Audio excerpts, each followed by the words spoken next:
Prison is designed to destroy you. It's designed to destroy your relationships. It's designed to destroy your family. It's designed to destroy your present and your future. But I was not going to let it destroy me. It had me on the ropes.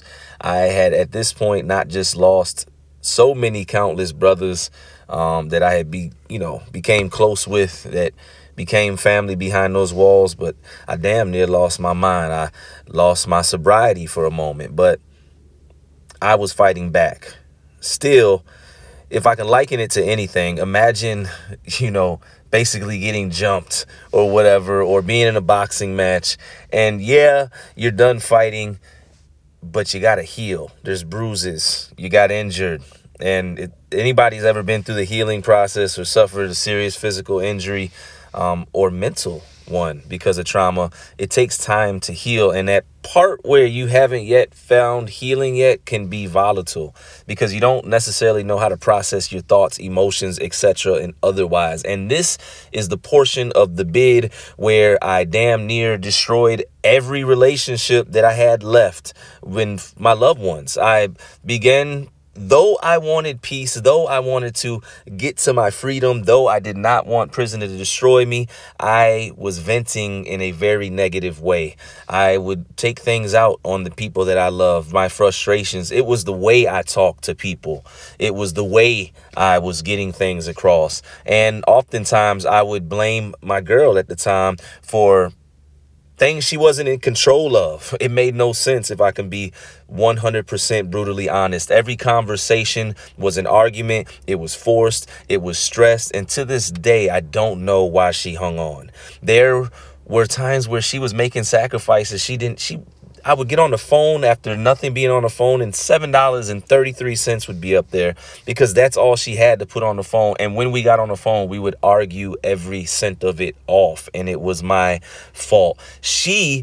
All she wanted was just me to give her peace, maybe tell a joke, make her laugh, listen to her as she vented about what she was going through. She just needed me to be present, but I was frustrated. I was angry. I was depressed. And though I was speaking a good thing at times about wanting to move a certain direction, get home, be at peace, be with her, start my life, and it was all hell inside my mind. You mix that in with the fact that we haven't even discussed that I was affiliated in a car and a known member. Somebody had got put under investigation when things happened on other institutions because of where I was at in the food chain. It was a hectic, stressful situation. I remember going to my brothers at the time and saying to them in a roundabout way, I think I'm ready to leave this way of life. It's hectic. I can't take the stress. I'm going to lose it. I've lost too many people. I want to do positive things. And I was just hoping for somebody to open the door, so to say, and say, you're good, bro. But the reality of the situation, as I started to move towards a more peaceful mindset and wanting to be better and get home, was that there was going to be some decisions that I had to make inside of those walls that potentially could lead to my demise. In order for you to leave a car in prison, if you're affiliated, man, it could literally mean you being unalived in that environment, depending on the level of respect you may have from those that you're connected to.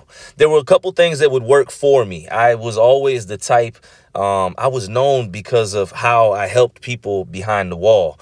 I would help brothers write letters or read letters. I would teach brothers to read. I would actually try to encourage and motivate. So brothers seen me leaning in a positive direction. And there were times where my brothers would say, why are you even a part of this that we are? But still, there was a fear, there was an anxiety, because I knew the day was coming that I was going to come to them, because I didn't want to tiptoe. I didn't want to be fake. And I would have to face whatever I would have to face in order to do away with this part of my life. This chapter. I was frustrated because in order for you to move on to the blessings, you have to let go of the curse. In order for me to say I wanted to accomplish certain things in this life, including my freedom, my peace of mind, I would truly have to start separating myself from everything that was potentially tearing me down.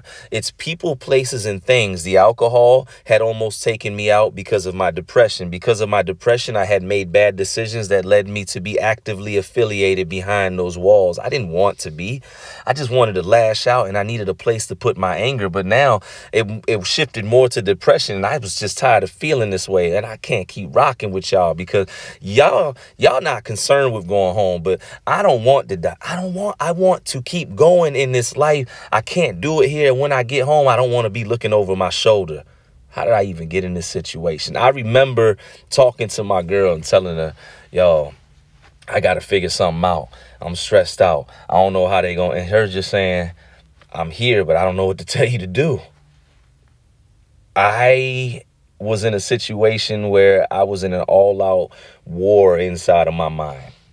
And it was really me building up the courage to step into this new person, this new mindset of who I was supposed to be. I had finally started to grow up, and I knew I had to go amongst my peers, be truthful, because I wasn't going to walk on eggshells, and deal with whatever came. Did I stall a little bit? Yeah, not going to lie. I was always waiting for an opportunity, to present itself where I didn't even have to announce it. Oftentimes, due to politics behind the wall, I'll just say this: certain groups get closed down or whatnot at times. Politics shift things, even in that culture and way of life. And sometimes guys get free outs, if you will. Sometimes guys get honorable discharges, things like that. But sometimes guys don't make it home when they tell their people they no longer rolling with the team. It's looked at as treason, and some people are so offended that they take it very, very personally.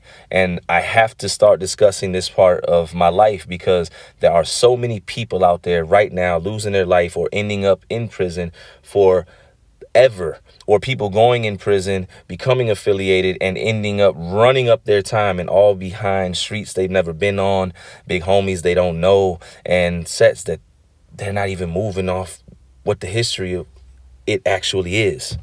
So I have to talk about this. There's so many people that are affiliated right now, when they deal with their own thoughts at night, they don't want to be. So I'm getting ready to discuss how I was able to fully transition into what I call the righteous path for me. The path where I would grow up, the path where I would truly start moving away from all excuses, setting boundaries, and letting everybody know around me the truth of who I am, and giving them the opportunity to deal with me accordingly. And I was ready to deal with whatever repercussion was going to come my way.